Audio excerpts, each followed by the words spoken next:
আজকে অনলাইন প্রশ্ন উত্তরের সর্বশেষ প্রশ্ন যে মোহতারাম, কাফনে ছেলেদেরকে 3টা কাপড় দেওয়া হয় কিন্তু মেয়েদেরকে 5টি কাপড় কাফনে কেন দেওয়া হয়? এ ব্যাপারে আপনার কাছে জানতে চাচ্ছি। ভেরি ভেরি ইম্পর্টেন্ট একটা বিষয়। আপনারা সকলে জানেন, আমরা যখন মারা যাই, যখন মারা যাব, সবাই তো মারা যাবে একদিন। মারা যাওয়ার পরে কাফন কিন্তু ছেলেদের 3টা কাফনের কাপড় আর মেয়েদের 5টা। অনেকে অনেকভাবে ব্যাখ্যা করেন, মানে আমাদের দেশে যেগুলো প্রচলিত কথা আর কি, যে মেয়েদের মনে হয় ওই যে প্রশ্ন উত্তরের ফেরেশতা যখন আসবে, আসার পরে তাদের তো মাথায় কাপড় দেওয়া লাগবে, এই জন্য মনে হয় অতিরিক্ত কাপড় দেওয়া হয়। এগুলো কুসংস্কার, এগুলো বিশ্বাস করা যাবে না। মূল যে কথাটা, আম্মাজান ফাতিমাতুজ জাহরা রাদিয়াল্লাহু তাআলা আনহা তিনি বলেছিলেন আলী রাদিয়াল্লাহু তাআলা আনহুকে যে আমার ইন্তেকালের পরে আমার লাশটা যেন রাত্রিবেলায় দাফন করা হয়। দেখেন পর্দার ব্যাপারে কতটা সচেতন ছিলেন, যে দিনের বেলায় যদি আমার লাশটা খাটিয়াই করে নিয়ে যাওয়া হয়, কোনো পরপুরুষ সাহাবী যদি দেখেন, দেখার পরে হয়তো বা মনে করতে পারেন যে আমার দেহটা কত বড় ছিল, আমি কতটুকু লম্বা ছিলাম।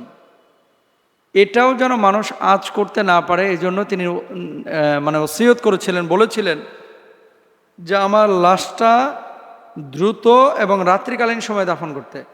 মূলত মেয়েদের 5টা কাফন দেওয়ার মাকসাদও এটাই, যেহেতু শারীরিক অবকাঠামো ছেলেদের থেকে মেয়েদের পরিবর্তিত এবং ছেলেদের থেকে মেয়েদের পার্থক্য রয়েছে, সেহেতু মেয়েদেরকে কাপড়টা বেশি দেওয়া হয় কাফনে 5টা।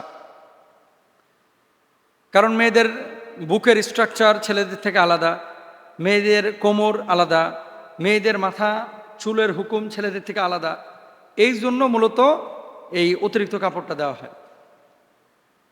এখন এখান থেকে শিক্ষাটা কি? পর্দা হচ্ছে জীবিত মানুষের জন্য। কাফন দেওয়াটা আপনার উপরে ফরজ না, যারা দাফন কাফন করবে তারা এটার ব্যবস্থা করবে, আঞ্জাম দেবে। যদি কোনো কারণে কাফন না পাওয়া যায়, ঘাস পাতা লতা পাতা দিয়ে ঢেকেও কিন্তু দাফন কাফন করা যায়। সাহাবী রিদওয়ানুল্লাহি আনহুম আজমাইনদের সময় হয়েছে। এখন জীবিত অবস্থায় আপনি পর্দা করলেন না, মরার পরে 5টা কেন 25টা কাপড় দিয়েও কিন্তু আপনি মায়ের থেকে বাঁচতে পারবেন না। তাহলে জীবিত অবস্থায় আপনার পর্দা করা কি ছিল? দায়িত্ব ছিল। জিলবাব আমরা যে বারবার বলে থাকি, জিলবাবটা কি জানেন? কোরআনুল কারীম থেকে যেই পোশাকের কথা বলা হয়েছে, জিলবাব হচ্ছে যা নির্দিষ্ট কয়েকটি অংশ ছাড়া গোটা শরীরই ঢাকা থাকে। আপনার পায়ের পাতা, আপনার হাতের পাতা, হাতের তালু এগুলো ছাড়া, চোখ দুটা ছাড়া পুরো শরীরে ঢাকা থাকবে, এটা হচ্ছে জিলবাব। এখন আমার মা বোন যারা আপনারা আছেন, আপনাদেরকে 5টা কাপড় দেওয়া হবে, আমাদেরকে 3টা কাপড় দেওয়া হবে। তো মরার পরে কাপড় চাইলেও আপনাকে দেওয়া হবে, কাপড় না চাইলেও দেওয়া হবে। আল্লাহ মরার পরের অবস্থা দেখবে না, দেখবে হচ্ছে জীবিত অবস্থায় আপনি কি অবস্থায় চলছেন।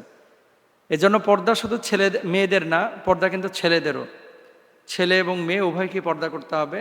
আর মেয়েদেরকে কাফনে 5 কাপড় এই জন্যই দেওয়া হয়, যাতে করে তাদের শরীরটাকে ভালো করে ঢাকা যায়। আল্লাহ রহম করুক, সমস্ত মুর্দেগানকে আল্লাহ তাআলা মাফ করে দেন।